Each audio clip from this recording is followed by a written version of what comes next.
नमस्कार, मैं हूं आपके साथ अनुपम। कहां पर दिन दहाड़े ज्वेलरी शॉप में हुई चोरी की वारदात आगे आपको दिखाएंगे। नमस्कार, मैं हूं आपके साथ में अमनदीप। शादी में मेहमान बनकर एक गिरोह के काले कारनामे का पर्दाफाश हुआ है, ये भी आगे आपको विस्तार से दिखाएंगे।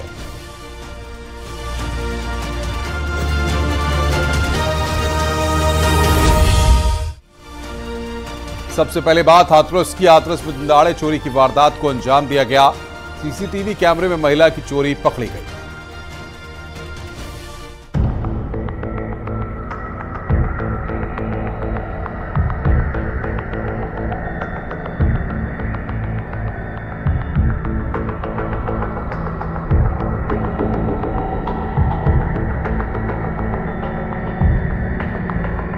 हाथरस के सिकंदरा राव के बाजार में चोरी की वारदात को अंजाम दिया गया। 4 महिलाएं एक ज्वेलरी की दुकान में दाखिल हुई। दुकान के मालिक को ज्वेलरी दिखाने की बात कही।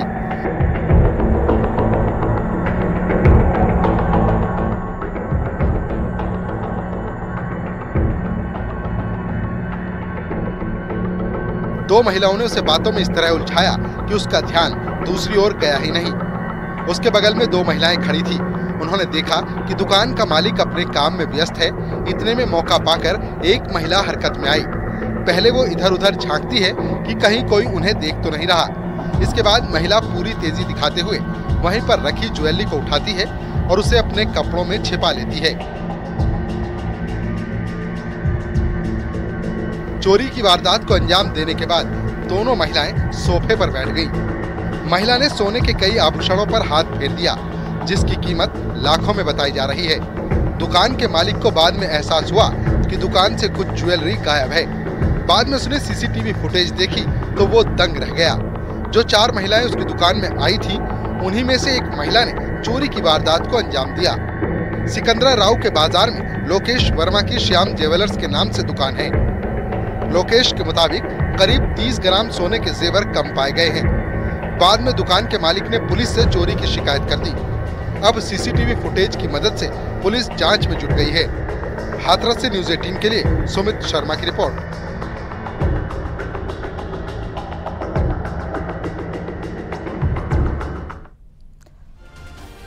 मथुरा पुलिस ने एक ऐसे गिरोह का पर्दाफाश किया है जो कि अनजानी शादी में मेहमान बनकर जाता था। गैंग के सदस्य चोरी की घटना को अंजाम देकर फरार हो जाते थे और पिछले महीने भी एक शादी में ये गैंग 26 लाख रुपए की लूट करके गायब हो गया था। लेकिन अब पुलिस ने गैंग के एक सदस्य को गिरफ्तार कर लिया है। रिपोर्ट आपको दिखाते हैं।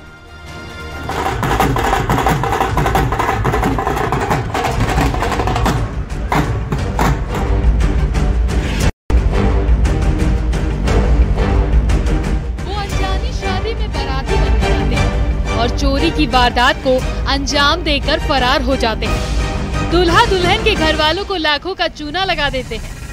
मथुरा में पुलिस ने एक ऐसे गिरोह का पर्दाफाश किया है जो इसी काम को अंजाम देता था। पुलिस ने अंतर्राज्यीय गैंग के सदस्य विजय सिंह को गिरफ्तार किया है। पुलिस ने इससे 17,85,000 रुपए भी बरामद किए हैं। आरोपी मध्य प्रदेश के राजगढ़ का बताया जा रहा है। इसके 2 साथी अभी भी फरार हैं, जिसमें एक महिला भी शामिल है। चोरी की घटना को अंजाम देने के लिए ये ऐसी प्लानिंग बनाते हैं जिसे सुनकर पुलिस भी दंग रह गई। इन्हें बस इस बात की जानकारी होनी चाहिए कि शादी समारोह कहाँ होने वाला है। उसके बाद इनकी टीम एक्टिव हो जाती है। काम इतना सफाई से करते थे कि किसी को भनक तक नहीं लगती थी। जहाँ शादी समारोह होता था वो तो हैरत में पड़ जाते थे, आखिर चोरी कौन करके चला गया। उसको तत्काल सूचना पर पुलिस वहाँ मौके पर गई थी और उसी समय सीसीटीवी देखा गया था। अगले दिन सीसीटीवी देखा था। सीसीटीवी से ट्रैक करते हुए हम लोगों ने घटना का अनावरण करने में सफलता प्राप्त की है। ये जो उसमें बुलजिन प्रकाश में था, उसका नाम था विजय सिंह और पप्पू। ये है सासी मध्य प्रदेश का रहने वाला है। उसको कल एसओजी और हमारे रिफाइनरी पुलिस के ज्वाइंट ऑपरेशन को गिरफ्तार किया। चोरों का ये गैंग शादियों में सूट बूट पहनकर और सज धज कर आता था। कभी बाराती बनकर तो कभी लड़की पक्ष की तरफ से शरीक होता था। किसी को शक भी नहीं होता था। पुलिस के मुताबिक करीब 1 महीने पहले मथुरा के रिफाइनरी थाना इलाके में एक मैरिज होम में शादी समारोह था। वहां ये गैंग मेहमान बनकर पहुंचा और लाखों रुपए से भरा बैग लेकर फरार हो गए। कहा जा रहा है कि दूल्हे पक्ष के पास 21 लाख रुपए नकद के अलावा सोने की चेन और अंगूठी थी। दूल्हे के पिता ने कैश और ज्वेलरी को एक बैग में रखा था। इसके अलावा उनके पास एक और बैग था और उसमें 5 लाख रुपए थे। चोरों की नजर इन बैगों पर पड़ चुकी थी। जब सभी लोग शादी के कार्यक्रम में व्यस्त थे तो इस गैंग ने बेहद ही शातिराना अंदाज में दोनों बैगों को चुरा लिया। इस तरह 26 लाख रुपए पर हाथ साफ कर लिया। दूल्हे के पिता ने जैसे ही बैगों की खोज खबर ली तो वो गायब मिले। बैग गायब होने के बाद मैरिज हॉल में अफरा तफरी मच गई। बाद में वीडियो रिकॉर्डिंग देखी गई तो कुछ लोग बैग ले जाते हुए दिखाई दिए। बाद में चोरी की शिकायत पुलिस को की गई। इस व्यक्ति से पूछताछ में दोनों घटना की, वो जो मैरिज हॉल में चोरी हुआ था उस घटना के जो पैसा बरामद हुआ है, और एक कोतवाली में SBI में 1 लाख रुपए की एक महिला ने कट करके चोरी किया था, उसमें भी ये अभियुक्त इन्वॉल्व है। उसका जो पैसा लगभग 17,000 तक बरामद हुआ है। आरोपी के 2 और साथियों की तलाश भी तेज कर दी गई है। फिलहाल पुलिस ये पता लगाने की कोशिश कर रही है कि गैंग के तार कहां तक जुड़े हैं। मथुरा से न्यूज़ 18 के लिए नितिन गौतम के लिए। 16 साल पहले मुंबई के एक फैशन डिजाइनर आदेश वाजपेयी की कानपुर में हत्या हो गई थी, जिसका आरोप उसके करीबी दोस्त पर लगा। लंबी कानूनी प्रक्रिया के बाद अब आरोपी पर दोष साबित हो चुके हैं। 22 मई को अदालत सजा सुनाएगी। पूरी रिपोर्ट देखिए।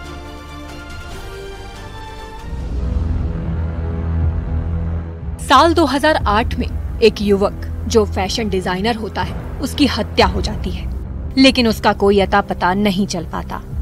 मौत से पहले घर वालों के साथ उसकी आखिरी मुलाकात थी। वो दोस्त से मिलने की बात कहकर निकला था, लेकिन फिर कभी अपने घर वालों के पास नहीं पहुंचा। पुलिस भी इस केस की पड़ताल में दिन रात जुट गई और आखिरकार कातिल के गिरबां तक उसके हाथ पहुंच गए। और अब इसी केस में आरोपी को अदालत ने दोषी ठहराया है। आरोपी पर अपहरण, हत्या और साजिश रचने का दोष साबित हुआ है। अब इस केस 22 मई को कोर्ट सजा सुनाएगी। ये एक हाई प्रोफाइल केस है। अब इस केस के बैकग्राउंड में जाते हैं। आज से 16 साल पहले यानी साल 2008 की बात है। मुंबई में 30 साल का फैशन डिजाइनर आदेश वाजपेयी रहता था। एक समलैंगिक वेबसाइट में उसकी राहुल वर्मा नाम के युवक से पहचान हुई थी। धीरे धीरे दोनों के बीच दोस्ती हो गई। राहुल वर्मा IIT कानपुर का छात्र था। आदेश वाजपेयी अपने एक रिश्तेदार से मिलने कानपुर आया था। राहुल को उसके कानपुर आने की बात पता थी। दोनों एक दूसरे के संपर्क में थे। इसके बाद राहुल वर्मा आदेश को कानपुर के मूलगंज इलाके में IIT कैंपस ले गया। इस मुलाकात के बाद ऐसा कुछ हुआ जिससे आदेश के घर वालों की दुनिया ही हिल चुकी थी। आदेश कभी वापस नहीं लौटा। बेटे के नहीं मिलने पर पिता ने मूलगंज थाने में FIR भी कराई। कुछ दिनों के बाद IIT कानपुर से थोड़ी दूर पर इंसान का कंकाल बरामद हुआ। पुलिस भी हैरान थी। घर वालों ने आशंका जताई कि ये कंकाल आदेश का हो सकता है। बाद में DNA टेस्ट में हड्डियां आदेश की ही पाई गईं, जिससे साफ हो चुका था कि आदेश अब इस दुनिया में नहीं है। राहुल बेहद ही प्रतिभाशाली था। उसने कानपुर IIT से M.Tech करने के बाद IIM लखनऊ से MBA भी किया था। आदेश की हत्या के 3.5 साल बाद जनवरी 2012 में CBI ने लखनऊ के IIM में पढ़ाई कर रहे राहुल वर्मा को गिरफ्तार कर लिया। राहुल की गिरफ्तारी से पहले कानपुर पुलिस ने फोन कॉल रिकॉर्ड्स खंगाले, आदेश के ईमेल अकाउंट्स की जांच भी की थी और बाद में उसे गिरफ्तार किया। यही वो राहुल था जो आदेश को अपने साथ IIT कैंपस ले गया था। बाद में जांच पड़ताल शुरू हुई तो पुलिस भी दंग रह गई। IIT कैंपस में आदेश की हत्या कर दी गई। लंबी कानूनी प्रक्रिया के बाद अब राहुल को आदेश वाजपेयी की हत्या का दोषी पाया गया है। धारा 302 हत्या, 364 अपहरण और 120B आपराधिक षड्यंत्र के तहत केस दर्ज किया गया है। 23 अगस्त 2008 को कानपुर IIT परिसर में एक कंकाल बरामद हुआ था। ये बात सामने आई कि जिस मृत व्यक्ति का ये कंकाल था उसको केमिकल से जलाया गया था। मौके से कुछ कपड़े भी बरामद हुए थे। आगे की पुलिसिया तफ्तीश में ये बात सामने आई कि ये कंकाल मुंबई के मशहूर फैशन डिजाइनर आदेश वाजपेयी का था। आदेश वाजपेयी के पिता ने कानपुर के मूलगंज थाने में आदेश की गुमशुदगी दर्ज कराई थी। जैसे ही हत्या की पुष्टि हुई तो इस मामले की तफ्तीश कानपुर के कल्याणपुर थाने को दे दी गई। आगे जाकर इस मामले की जांच CBI को दे दी गई। सीबीआई की स्पेशल कोर्ट में उसका आरोप साबित हो गया। अब सजा सुनानी बाकी है। पिछले 16 साल से आदेश के घरवाले अपने बेटे को इंसाफ दिलाने के लिए कानूनी लड़ाई लड़ रहे हैं। Bureau report, news 18।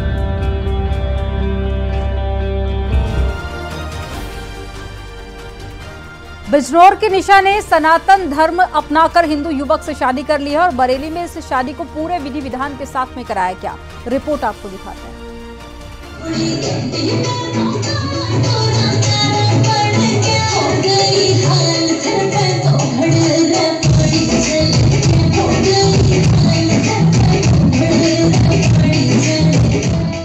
बिजनौर के रहने वाले राजेश और निशा एक दूसरे के हो गए।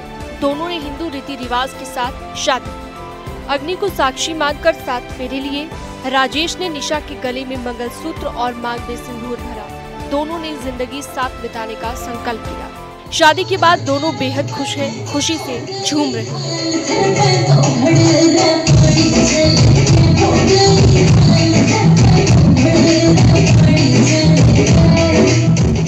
ये शादी बिल्कुल अलग तरह की है क्योंकि निशा मुस्लिम धर्म से आती है और इस वजह से दोनों की शादी में कई बार रुकावटें भी पैदा हुई। दोनों की प्रेम कहानी कई ट्विस्ट आए। शादी करने का फैसला कर तो लिया था, लेकिन घर वाले शादी के सख्त खिलाफ थे। लेकिन दोनों ने हार नहीं मानी और अपने प्यार की मंजिल को पाने की ठान ली। शादी के बाद निशा ने अपना नाम राधिका रख लिया है। शादी के लिए दोनों को बरेली आना पड़ा। दोनों को बरेली के अगस्त्य मुनि आश्रम के बारे में जानकारी मिली। आश्रम के आचार्य से मिलकर अपनी परेशानी बताई। दोनों बालिग थे और अपनी मर्जी से शादी करना चाहते थे।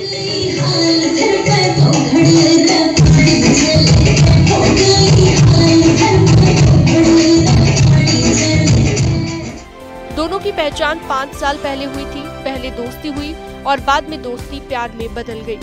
कुछ समय के बाद दोनों ने एक दूसरे का होने का फैसला लिया। इस बीच निशा के घर वालों को इनके प्रेम प्रसंग के बारे में पता चल गया।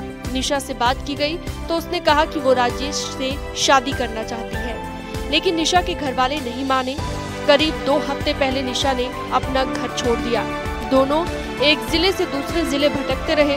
बाद में बरेली आकर शादी कर ली। अगस्त्य मुनि आश्रम के आचार्य को मुस्लिम लड़कियों की शादी कराने के लिए कई बार धमकी भी मिल चुकी है, लेकिन उनका कहना है कि बालिग लड़का और लड़की उनके पास आते हैं, वो किसी को मजबूर नहीं करते। ये लोग जो बालिग हैं, जिन्हें संविधान अधिकार देता है किसी भी धर्म को मान सकते हैं, वो अपनी स्वेच्छा से अगर किसी धर्म को मानते हैं तो मैं उसमें कैसे रोक सकता हूँ उन्हें।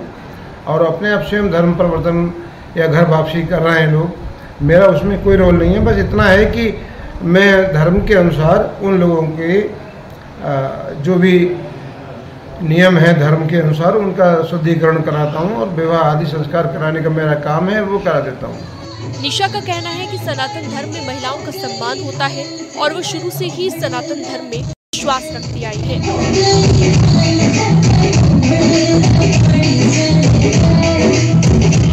Bureau report, news 18। लोकसभा चुनाव के 5वें चरण का मतदान कल यानी कि 20 मई को होना है। राम मंदिर ट्रस्ट के साथ साथ अयोध्या के साधु संतों ने भी मतदाताओं से वोट की अपील की है। चंपत राय चुनाव आयोग के उस कदम से सहमत है जिस कदम में कहा गया है कि वोट अवश्य डालो। 100% पोलिंग। देश के पढ़े लिखे लोग, धनवान लोग अपने सब काम छोड़ो, पोलिंग के बाद करना। पोलिंग से 1 दिन पहले अपने घर में आकर रहो और सवेरे चाय बाद में पियो, पहले पोलिंग करो। मैं समस्त देशवासियों से यही अपील करता हूँ कि अधिक से अधिक संख्या में जाकर के और मतदान करें। ये अपना अधिकार है और मतदान इसीलिए होता है कि सुयोग्य व्यक्तियों को, सुयोग्य पार्टी को चुनने का अवसर मिलता है। इससे सभी लोगों को चाहिए कि मतदान करें। पहले मतदान तब जलपान, ऐसी भी बात है। मतदान राष्ट्र के लिए और देश में रह रही जनता के लिए मतदान करना नितांत आवश्यक है, क्योंकि एक वोट जो है देश का भविष्य तय करता है। एक वोट से हार जीत हो जाती है और अगर गलत हाथों में सत्ता चली गई तो उसका दुष्परिणाम पूरे देशवासियों को भुगतना पड़ता है। तो निश्चित रूप से हम सभी देशवासियों से अनुरोध करेंगे कि पहले मतदान फिर जलपान। हमारा जो अधिकार है एक सही सशक्त सरकार चुनने का, उसमें हम लोग निश्चित रूप से आगे बढ़ करके अपना योगदान करें और अपने मत का प्रयोग करें। तो सर्वप्रथम मतदान, फिर उसके जलपान, उसके बाद जलपान। तो निश्चित रूप से हमारे संविधान को, हमारे भारत देश को एक दिशा और सही निर्देश देने के लिए आप अपने मत का प्रयोग करें। जय सिया राम। आगरा पुलिस कमिश्नर के आदेश पर जुआरियों के खिलाफ अभियान चल रहा है और पुलिस ने छापा मारकर 5 जुआरियों को गिरफ्तार कर लिया और उनके पास से तकरीबन 1 लाख कैश बरामद किया गया है। थाना मंटोला पुलिस को मुखबिर की सूचना पर कामयाबी मिली है।